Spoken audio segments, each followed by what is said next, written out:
Quando o assunto é reduzir os custos de produção e também diminuir os impactos ambientais sem perder produtividade, um dos aliados do produtor são os biodefensivos, né? A utilização desse tipo de insumo tem crescido muito nos últimos anos.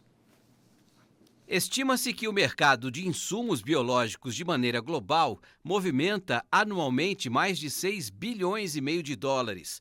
Segundo um estudo divulgado neste ano pela CropLife, na safra 21-22, o valor do mercado brasileiro de biodefensivos foi estimado em cerca de 3 bilhões de reais. Isso representa um crescimento de 219% em relação ao valor de mercado da safra anterior, estimada em pouco mais de 1 bilhão de reais. Nesta propriedade em Itaberá, interior do estado de São Paulo, o uso de biológicos já não é novidade. Ricardo Cunha, diretor de negócios da fazenda, relata que, além de complementar o uso de demais defensivos, a prática proporciona mais lucratividade. A gente usa insumos biológicos já há alguns anos e ele nos traz uma série de vantagens. Dentro delas, aumento de produtividade, redução de custos e ainda um complemento ao uso dos defensivos químicos. Isso tudo nos leva a uma agricultura com a produção de alimentos mais sustentável e ainda aumenta o lucro do agricultor.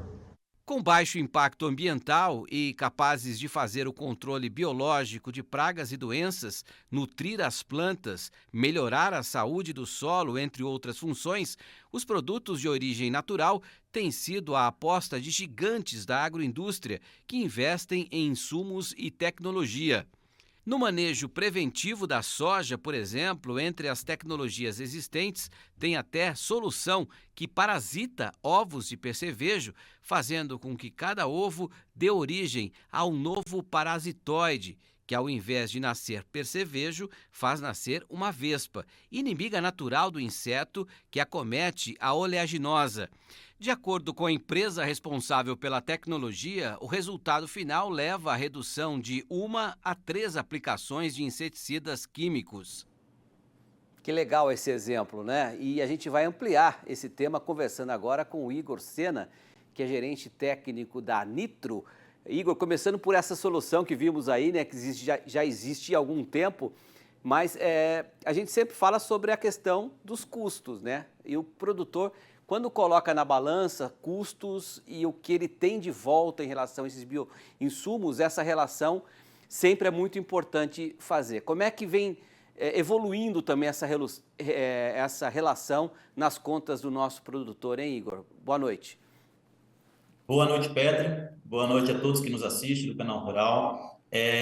Sim, sem dúvida, né? Como falou bem na matéria aí, hoje o produtor ele busca muita rentabilidade, sem dúvida, né? A relação de troca. E quando a gente fala em produtos biológicos, né? Seja para das mais diversas culturas que nós usamos no Brasil, a relação de troca com produtos biológicos ela é muito boa, né? Você tem entrega de resultados, ou seja, com aumentos de produtividade significativos e com baixo custo, né? Então, essa relação de troca, quando você fala de insumos biológicos, ela é muito mais positiva, baseada especialmente num custo mais adequado, mais aceitável ali dentro dos padrões hoje, né, de custo de safra, e baseado em entregas de resultados, né? Se a gente não tivesse entregas tão importantes de resultados, o produto biológico não era uma realidade como é hoje. E hoje a gente tem isso nas mais diversas culturas aí no Brasil. A gente acabou de dar um exemplo bem bacana, né, desse ovo aí que é implantado lá na planta, né? Quais são os outros exemplos que você pode citar de novidades em relação a essa área que vem aparecendo, até que podem ser usados numa agricultura de larga escala, que isso é importante também, né? Sim, Petri, sem dúvida, né? Os produtos biológicos por muito tempo foram vistos de duas formas, né?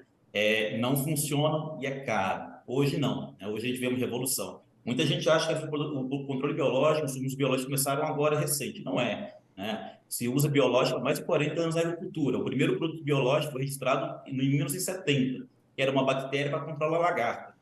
Mas o uso em larga escala, especialmente no Brasil, como comentou bem a matéria, hoje nós estamos falando de mercado aí já que bateu os 4 bilhões de reais, foi de mais ou menos 5 anos para cá. Isso tem sido impulsionado por novas tecnologias, né, de todas as áreas. Só para citar alguns, como esse que vem falando na matéria, né, o uso de vespas para o controle preventivo do percevejo marrom. Então, você usa, por exemplo, uma microvespa, ela chama Telenomus codíceo, e você controla o percevejo, que é uma praga muito severa, muito antes dela atacar a soja. Então, você não precisa aplicar depois que o dano é feito, você controla preventivamente.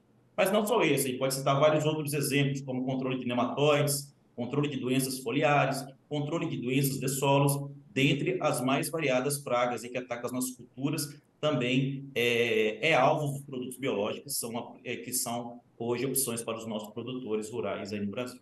Eu imagino que dentro de um país tropical como o Brasil, né, que tem muita incidência de pragas, doenças por conta de um clima, esses insumos biológicos sejam ainda mais importantes. Eles vêm atraindo investimentos, investidores estão de olho também nesse mercado que cada vez cresce no Brasil, Igor? Sim, sim, sem dúvida, né? O mercado biológico, a gente pode falar assim, sem sombra de dúvida, que é o mercado hoje mais pujante quando a gente fala na nossa agricultura, no agronegócio, né? É um mercado que mais cresce, né? A própria matéria citou, né? Os dados aí da Kinetec mostram, né? Uma consultoria especializada nesses números aí de mercado do agronegócio, e é um mercado que cresce aí, que cresceu na taxa de 40% aí do ano passado para esse ano. Então, é um número muito significativo e isso, obviamente, tem atraído os olhos de todo mundo. Então, especialmente nos últimos 3, 4 anos, a gente viu movimentações muito grandes, né? Dá para citar várias movimentações de grandes investimentos feitos em empresas, grandes aquisições, e todo mundo tem visto. Então, com o mercado muito aquecido, várias empresas, especialmente empresas fora do Brasil, têm mirado o mercado brasileiro, né? Que é um mercado muito grande dentro do agro, para produtos biológicos. Isso, de certa forma, é bom, viu, Pedro? De certa forma, é muito bom, porque se todo mundo está querendo trabalhar, está querendo investir, é porque tem entregado resultado, tem entregado rentabilidade, tem entregado mais produtividade para o produtor. Ô Igor, Isso, de certa forma, isso é muito bom. e você já tem uma ideia de como é que vai ser a agenda dessa pauta lá na COP 28, lá em Dubai? Sem dúvida, né? Hoje, quando a gente fala de insumos biológicos, né, o Brasil hoje é um país que pode se orgulhar, né? O trabalho o Brasil como um todo vem fazendo em adoção, em potencial, tem aumentado muito, né? Até para trazer um dado mais recente, né, um dado agora da Sparks e também da Kinetec, repetiu mais ou menos esse mesmo dado, a gente aumentou aí 19% a nossa área tratada, a gente chegou mais ou menos uma área tratada de 112 milhões de hectares. Lembrando que área tratada é diferente de área plantada, né? Todo aquele potencial de área que você pode tratar com produtos biológicos. E aí é uma área muito expressiva, né? Ninguém no mundo trata tanto biológico quanto a gente. E, obviamente, se o Brasil quer olhar, Petri, para uma agricultura mais sustentável, uma agricultura com maior segurança alimentar, e, obviamente, isso vai impulsionar as nossas exportações e todo o olhar do mundo para o Brasil como um país que realmente preocupa, seguramente a pauta de produtos biológicos vai estar na COP pelas nossas lideranças, nossos ministros, e, com certeza, obviamente, vai atrair ainda mais o olhar de exportadores e de outros países em relação ao Brasil E o para canal, produtos biológicos. e o Canal Rural estará lá também presencialmente acompanhando os detalhes dessa COP. Obrigado pela participação aqui, viu, Igor? Uma boa noite e até uma próxima. E eu que agradeço. Boa noite, Pedro, e boa noite todo mundo. Valeu.